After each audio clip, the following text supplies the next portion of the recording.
Assalamualaikum warahmatullahi wabarakatuh. Bismillahirrahmanirrahim. Alhamdulillahilladzi hadana lihadza wa ma kunna linahtadiya laula an hadanallah. Asyhadu an la ilaha illallah wahdahu la syarika lah wa asyhadu anna Muhammadan abduhu wa rasuluh. Allahumma salli wa sallim wa barik ala sayyidina Muhammad wa ala ali sayyidina Muhammad.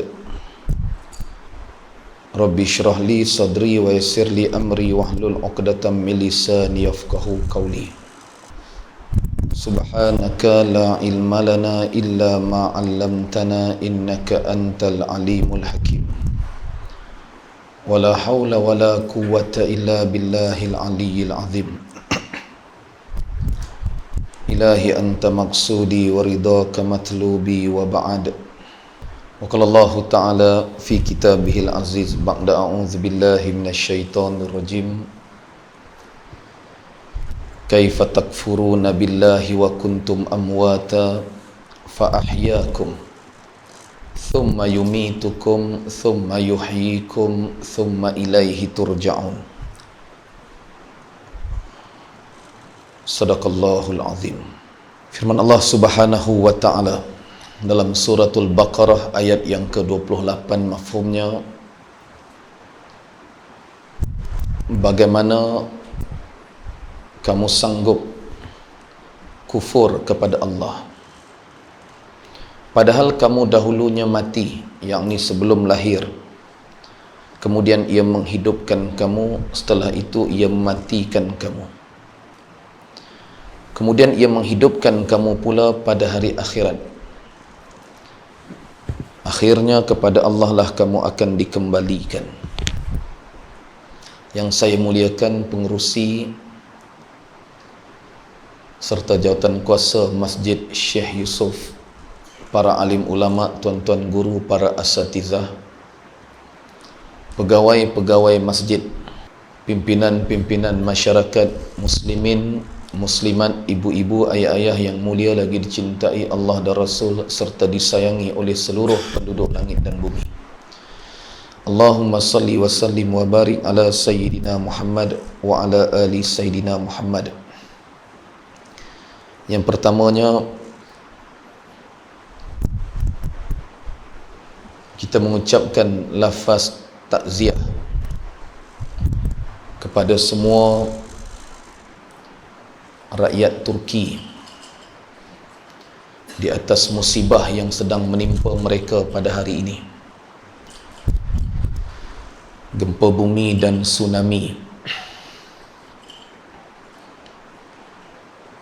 Dan kita sama-sama hadiahkan suratul Fatihah kepada mayat-mayat yang terlibat dalam kejadian bencana tersebut. Mudah-mudahan Allah merahmati roh mereka dalam golongan orang-orang yang soleh dan solehah. Al-Fatihah. A'udzubillahi minasyaitonirrajim. Bismillahirrahmanirrahim. Alhamdulillahi rabbil alamin, arrahmanir rahim, maliki yaumiddin, iyyaka na'budu wa iyyaka nasta'in.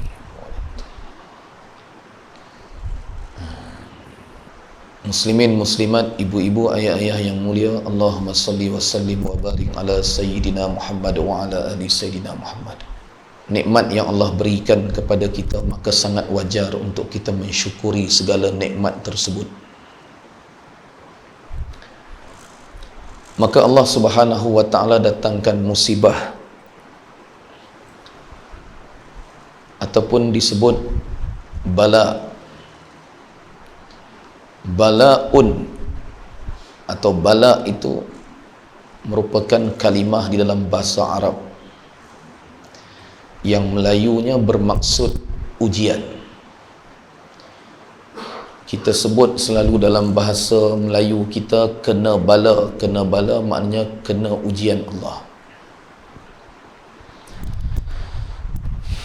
Bayangkan bagaimana Allah datangkan musibah atau bala di dunia ini sebagai peringatan kepada kita macam mana kita nak berhadapan dengan musibah pada hari kiamat nanti.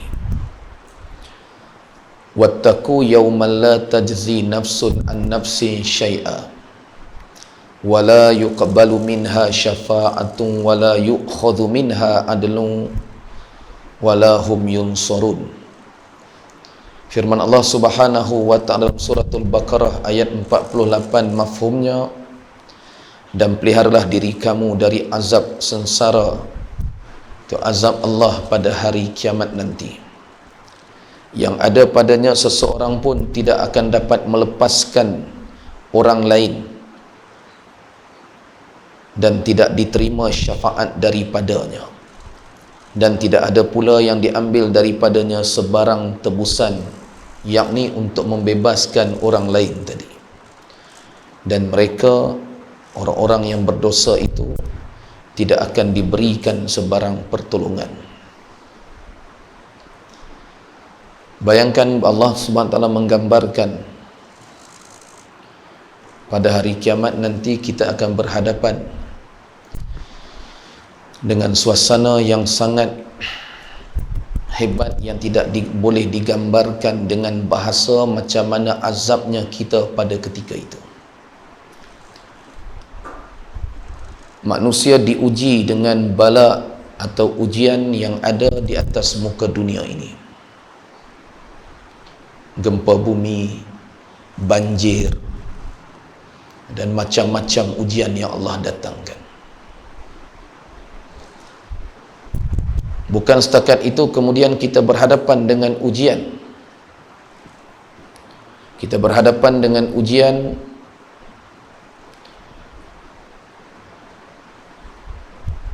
ketika kita berhadapan dengan sakaratul maut.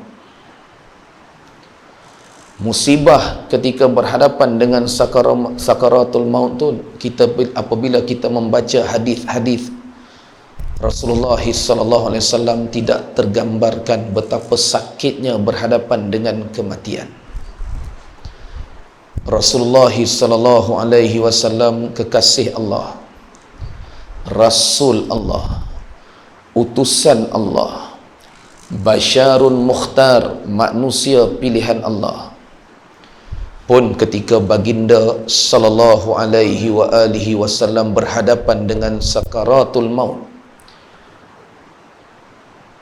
digambarkan dalam riwayat hadis yang sahih betapa sakitnya menahan sakaratul maut itu, sehingga baginda sallallahu alaihi wasallam meminta bekas air, lalu dicelupkan tangannya dan disapukan ke wajahnya ketika menahan sakitnya sakaratul maut itu. Bayangkan.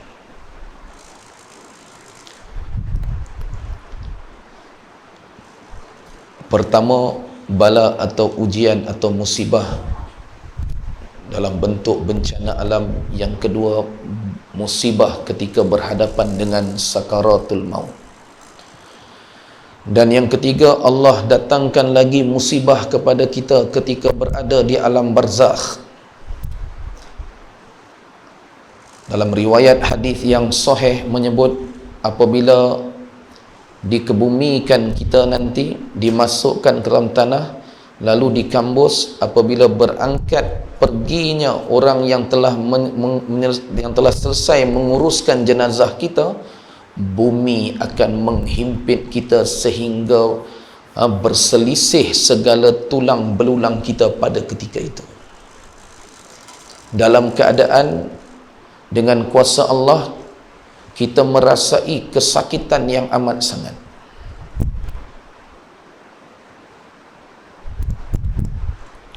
Masya Allah, tabarakallah.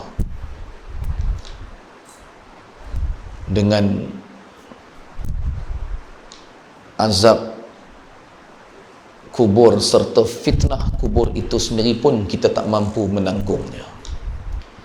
Libasan daripada malaikat Munkar dan Nakir,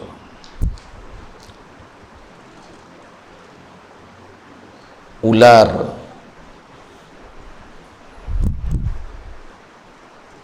yang digambarkan betapa bisanya ular paling bisa,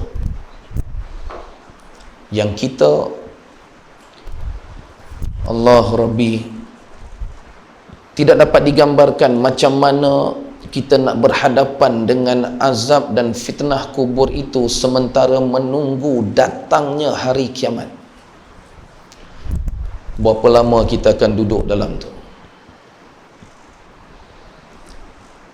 Dan yang keempatnya, musibah ketika kita di hari kita dibangkitkan pada hari kiamat. Azab di padang mahsyar itu pun Masya Allah Tabarakallah sangat luar biasa. Pada masa tu dalam hadis sahih juga menyebut, kata Rasulullah SAW, kita akan dihimpunkan dalam keadaan tubuh kita tidak ada sehelai benang pun pada ketika itu. Lalu kata Sayyidatuna Aisyah radhiyallahu anha kepada Rasulullah SAW, bagaimana keadaan kami dalam keadaan tidak berpakaian, apakah tidak ada perasaan malu yang sebahagiannya memandang kepada sebahagiannya yang lain? Lalu kata Rasulullah SAW, tak ada masa dah nak tengok yang orang lain. Kenapa? Takutnya kita, cemasnya kita dengan azab di mahsyar itu sahaja pun Allahu Rabbi tak sempat lagi dah. Dalam Al-Quran menyebut pada ketika itu suami tidak akan mempedulikan isterinya, bapa tidak akan mempedulikan anaknya, ibu-ibu pun tidak akan mempedulikan anaknya, masing-masing dengan persoalan masing-masing pada ketika itu. Duk bayang macam mana nak lepas diri masing-masing. Nak tolong diri sendiri pun tak boleh, apakah lagi nak tolong orang lain pada ketika itu. Sebab itulah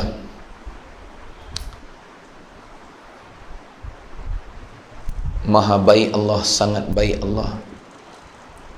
Di saat kita dalam kegelapan, Allah hantarkan satu cahaya yang bernama Rasulullah sallallahu alaihi wasallam. Ketika kita dalam kesesatan, Allah hantarkan petunjuk jalan kepada kita yang bernama Rasulullah sallallahu alaihi wasallam. Di saat kita dalam kejahilan, Allah hantar ilmu pengetahuan kepada kita yang bernama Rasulullah sallallahu alaihi wasallam. Bimbing kita, didik kita. Masya Allah.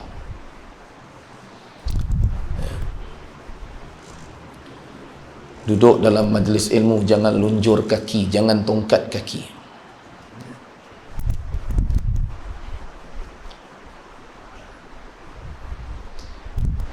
Muslimin, muslimat, ayah-ayah, ibu-ibu yang mulia lagi dicintai Allah dan Rasul serta disayangi oleh seluruh penduduk langit dan bumi. Dalam majlis ilmu jangan main handphone. Tinggalkan sekejap dunia kita. Masuk dalam masyarakat, jaga lidah. Masuk dalam rumah orang, jaga mata. Masuk dalam masjid, jaga hati. Hati jangan duduk dekat handphone kita. Assalamualaikum warahmatullahi. Assalamualaikum warahmatullahi. Keluar capai handphone dulu, nak tengok WhatsApp masuk, nak tengok notification Facebook kita. Punyalah menggambarkan bahawa handphone itulah hati kita, kan? Jadi jaga adab kita di masjid. Mohon maaf, ya. Cerita beradab ni pun satu musibah kepada guru-guru yang berani nak nasihat beradab ni. Satu musibah. Bukan musibah pada orang yang kena tegur, musibah pada guru yang menegur. Orang menyampah, Ustaz lain tak kata apa pun.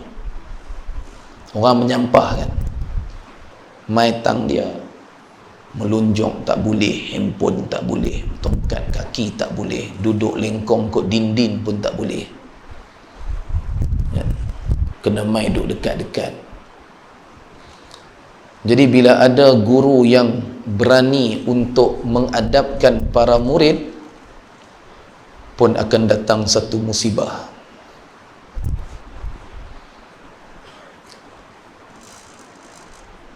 Tapi ini adalah kerana perintah Allah dan Rasul sallallahu alaihi wasallam. Rasulullah sallallahu alaihi wasallam di antara sunnah terbesarnya adalah mengadabkan para sahabat ridwanullah alaihim ajmain.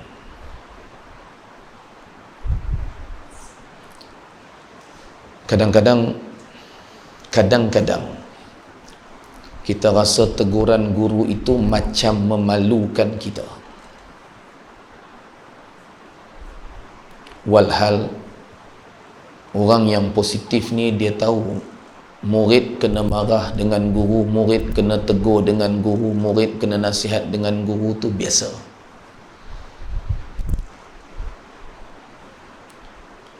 Orang biasa tegur orang biasa bolehlah kita suruh masuk, ajak pergi masuk ke bilik ke pergi mana, jangan tegok depan orang. Guru ni dia tegok dalam kelas, dalam majlis dia, itu memang resmi sunnah biasa. Rasulullah sallallahu alaihi wasallam tak hikmah ke ketika baginda menegur sahabat yang tidak ada adab dalam majlis ilmu? Rasulullah tak hikmah ke ketika Rasulullah tegur semua di hadapan semua sahabat, yang teguran Rasulullah SAW itu sampai 1442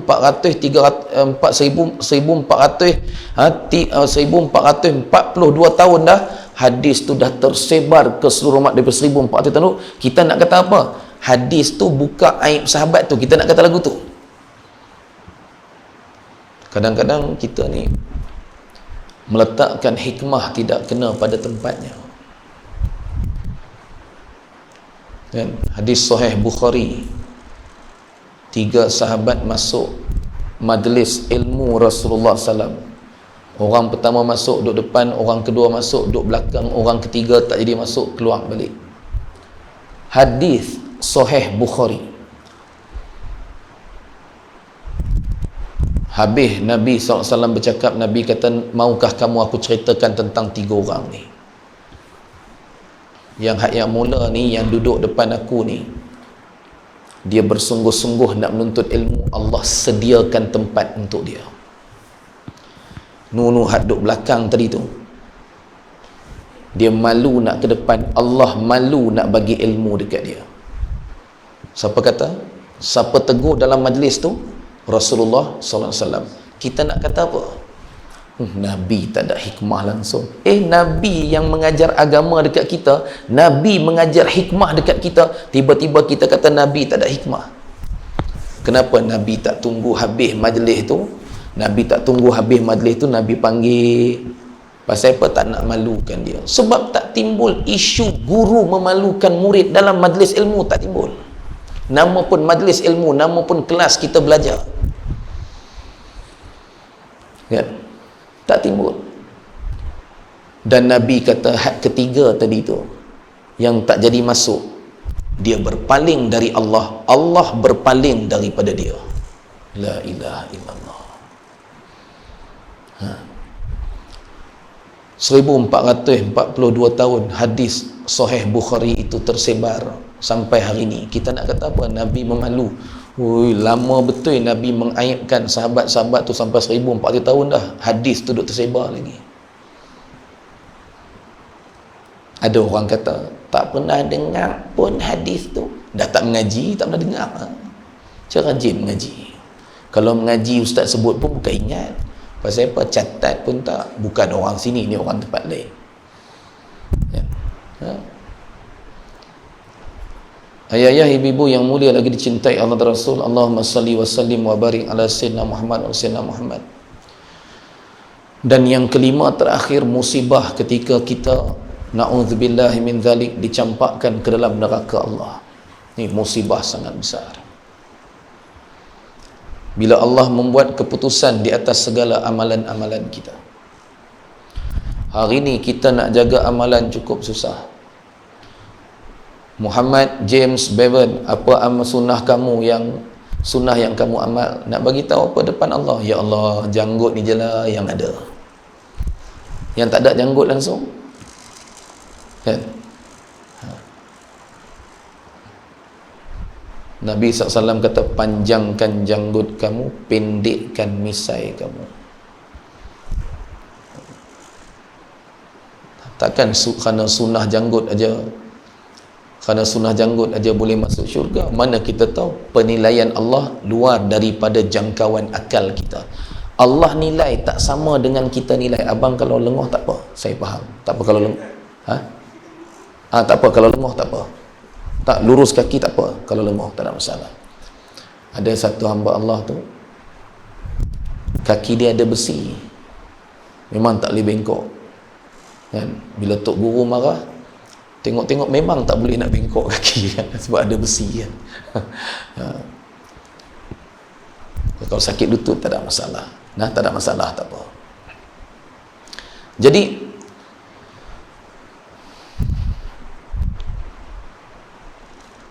cuba bayangkan, pada saat kita meninggalkan segala sunnah,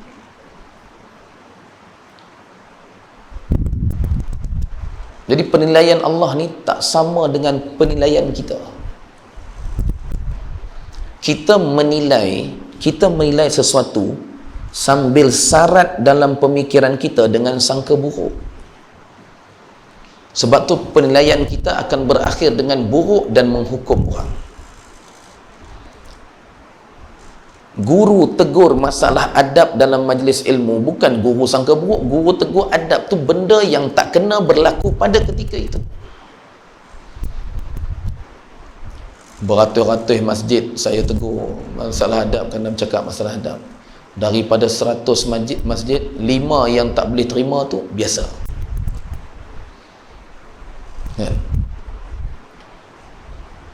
Ada tempat kita mengajar kuliah bulanan berkitab, stop, cancel kuliah, terus tutup kuliah tu, cancel. Sebab apa? Sebab semata-mata Ustaz Muhammad James panggil datang duduk depan dekat-dekat dengan dia, tu saja, tutup, cancel kuliah terus.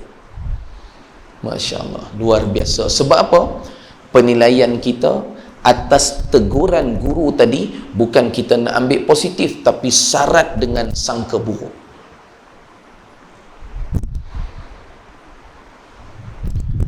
Di saat murid-murid menyalahi adab, nak suruh guru sangka baik terhadap perbuatan murid menyalahi adab, lalu guru tidak boleh tegur, itu bukan sangka baik, itu zalim nama dia, meletakkan sangka baik bukan pada tempatnya.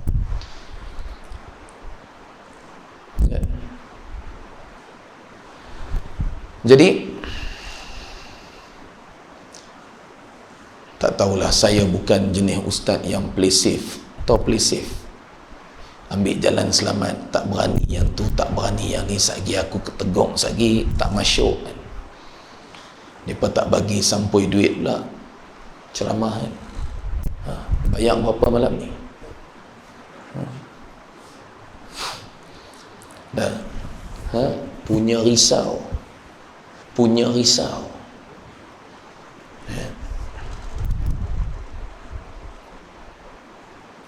Allahumma salli wa sallim wa barik ala sayyidina Muhammad. Nak bimbing manusia, nak bimbing masyarakat tanpa diuji, mustahil. Ustaz, boleh tak ustaz mengajak jangan bagi orang terasa hati? Mustahil.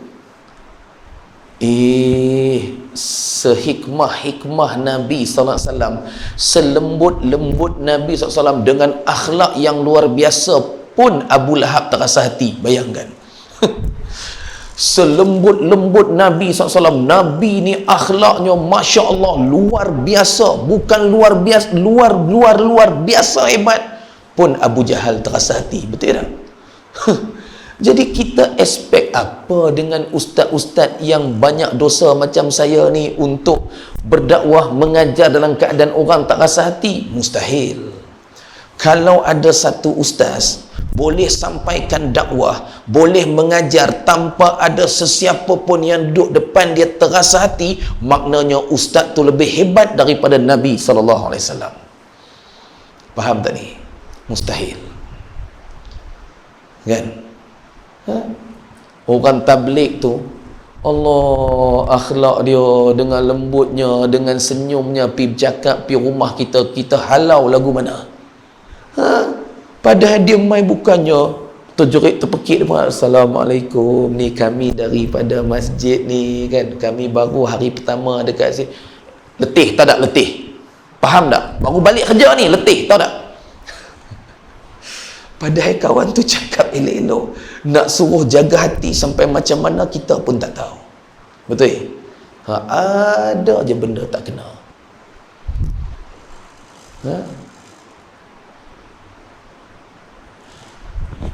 Jadi dakwah ataupun mengajar ilmu ni dalam keadaan orang tak marah, mustahil.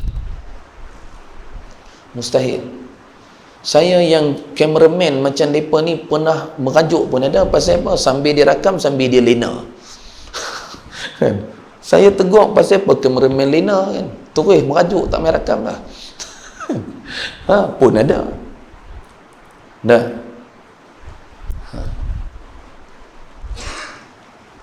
Mana jam isyak ke apa? 8.12. Ya.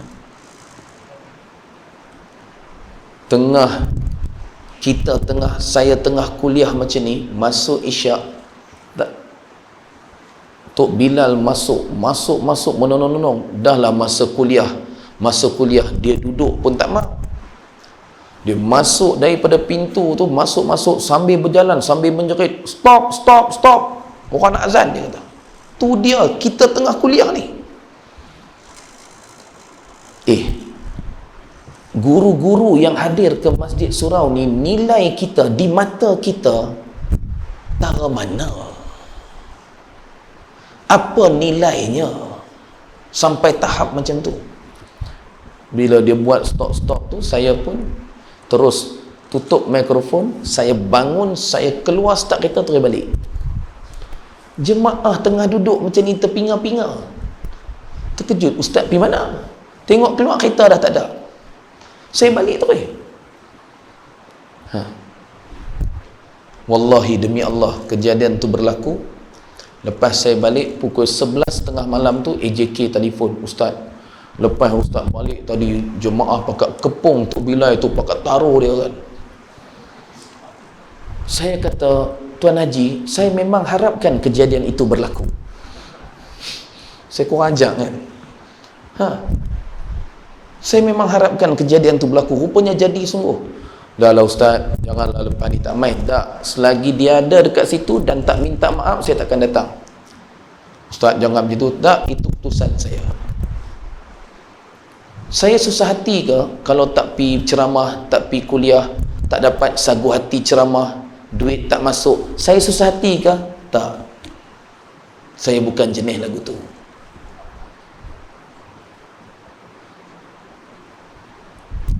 Bayangkan, rupanya orang masjid tu, mereka pegang kata saya, mereka pegang cakap saya, yang saya sebut selagi dia ada situ saya tak main, mereka pegang. Lepas 2 tahun mereka telefon, ustaz, Tok Bilal itu meninggal dah ustaz. Ustaz main lah balik ceramah ke masjid kami. Tu dia, saya punya malu masa tu kan.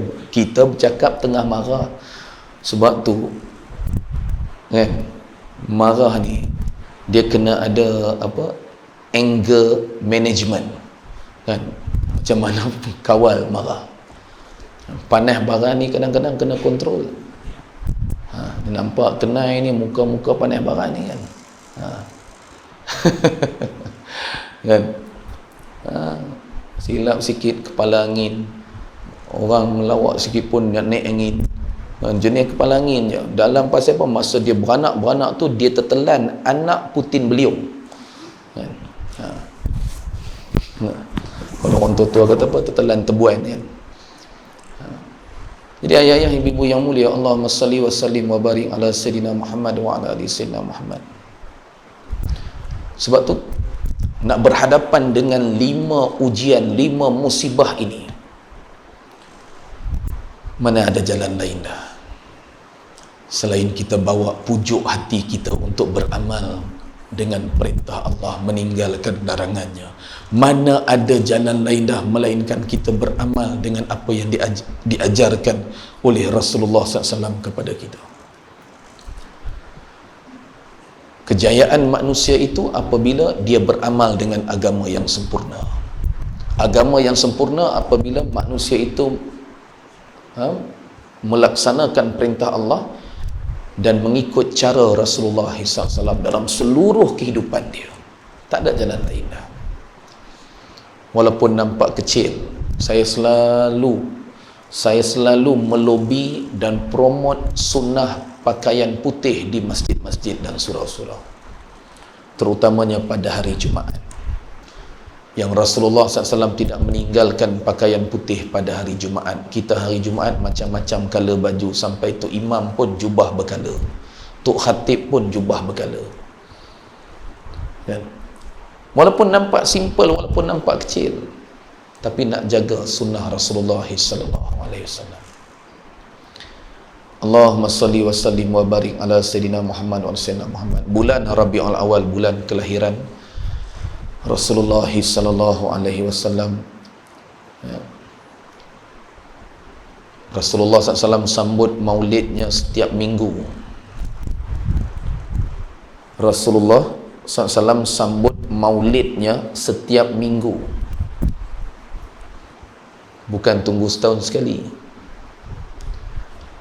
Apabila anna Rasulullah sallallahu alaihi wasallam suila an saumil itsnain, bahawa Rasulullah SAW ditanya tentang kenapa beliau baginda selalu berpuasa pada hari Isnin.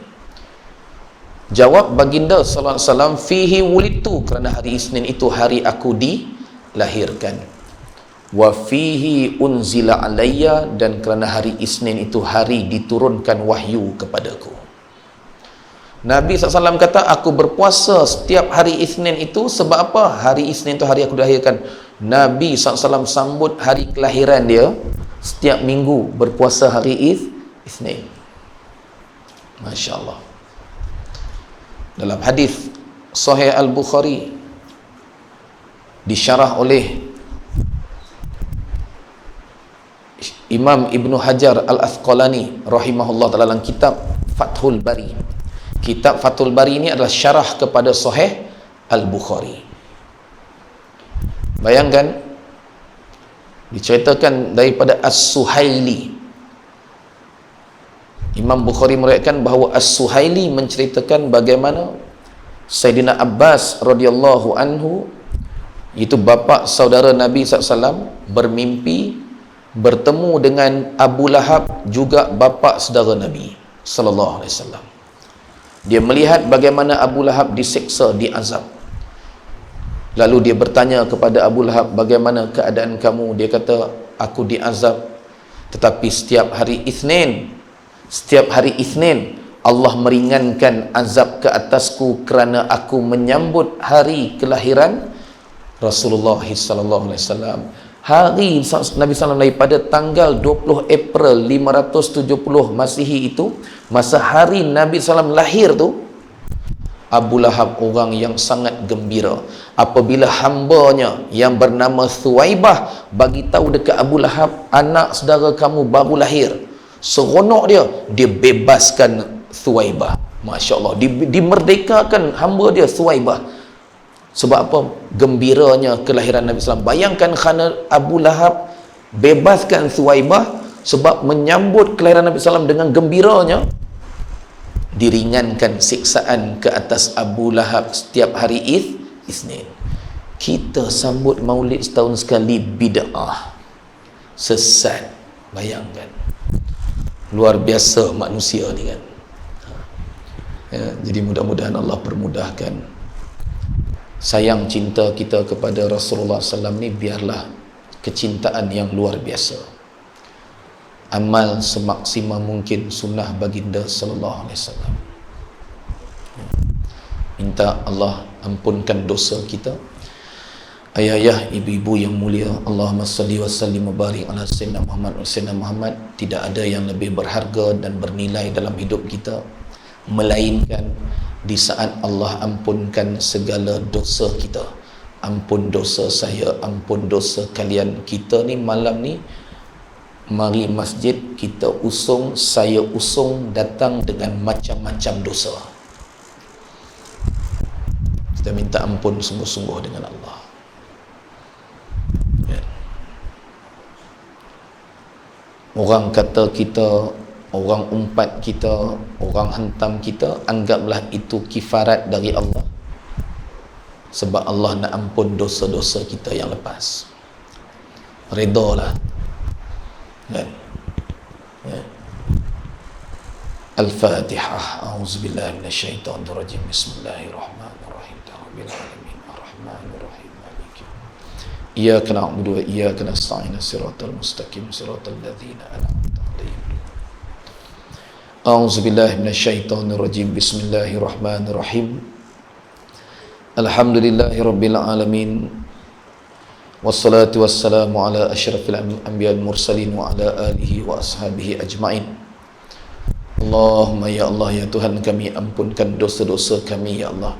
Ampunkan dosa kedua ibu bapa kami ya Allah.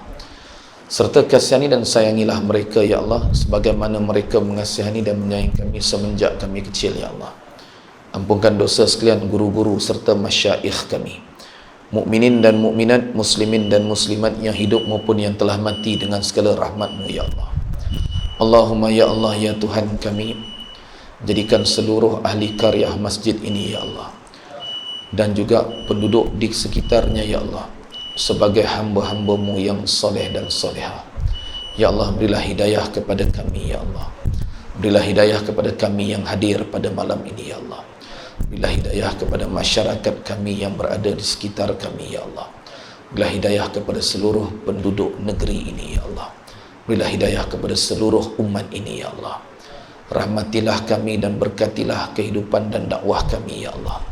Ya Allah ya Tuhan kami, kami mohon dengan limpah rahmat dan belas kasihan-Mu ya Allah, lindungilah kami, keluarga kami, masyarakat kami, negeri kami dan negara kami daripada wabak COVID-19 ini ya Allah. Sembuhkanlah mereka yang sakit ya Allah. Berilah kekuatan dan lindungilah barisan hadapan negara kami ya Allah yang sedang berhadapan dengan wabak yang sedang menular ini ya Allah. Ya Allah ya Tuhan kami, datangkanlah nusrah dan bantuan-Mu kepada kami dalam segala aspek kehidupan kami ya Allah.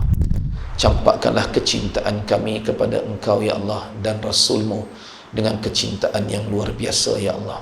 Campakkanlah kerinduan dalam hati kami ya Allah dengan kerinduan yang luar biasa ya Allah. Ya Allah ya Tuhan kami, jadikanlah kami hamba-hamba yang sentiasa bermunajat kepada-Mu ya Allah.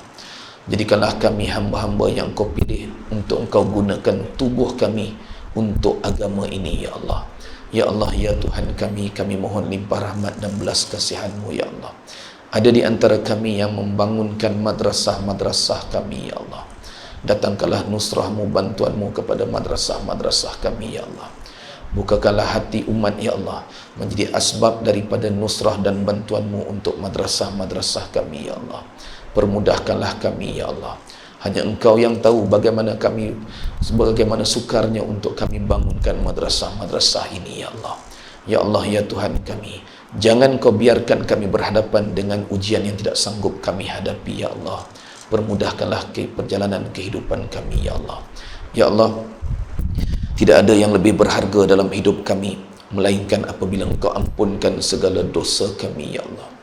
Ya Allah, kami mempunyai dosa silam ya Allah. Dosa kami kepada Engkau ya Allah. Dosa kami sesama manusia ya Allah. Ya Allah, kami pernah menderhaka dan bermaksiat kepada-Mu ya Allah. Ampunkan kami ya Allah. Ampunkan kami ya Allah. Ampunkan kami ya Allah. Ampunkan kami ya Allah. Ampunkan kami ya Allah. Ampunkan kami ya Allah. Ampunkan kami ya Allah. ampunkan kami ya Allah. Ya Allah ya Tuhan kami, matikan kami dengan kesudahan yang baik, husnul khatimah ya Allah, dengan kalimah la ilaha illallah Muhammadur Rasulullah. Jangan engkau matikan kami dengan kesudahan yang buruk, yakni su'ul khatimah ya Allah. Ya Allah, matikan kami dalam keadaan sujud kepadamu ya Allah. Ya Allah, matikan kami dalam keadaan sujud kepadamu ya Allah. Ya Allah, matikan kami dalam keadaan sujud kepadamu ya Allah. Ya Allah, matikan kami dalam keadaan kami sempat bertaubat kepadamu ya Allah. Matikan kami di jalan dakwahmu ya Allah. Ya Allah ya Tuhan kami, matikan kami dalam keadaan ibu dan ayah kami redha kepada kami ya Allah. Ampunkan kami ya Allah. Ampunkan kami ya Allah. Ampunkan kami ya Allah. Rabbana atina fid dunya hasanah wa fil akhirati hasanatan wa qina adzabannar. Wa sallallahu ala sayyidina Muhammadin wa ala alihi wa ashabihi ajma'in. Subhana rabbika rabbil izzati amma yasifun wa salamun alal mursalin walhamdulillahi rabbil alamin. Taqabbalallahu minkum.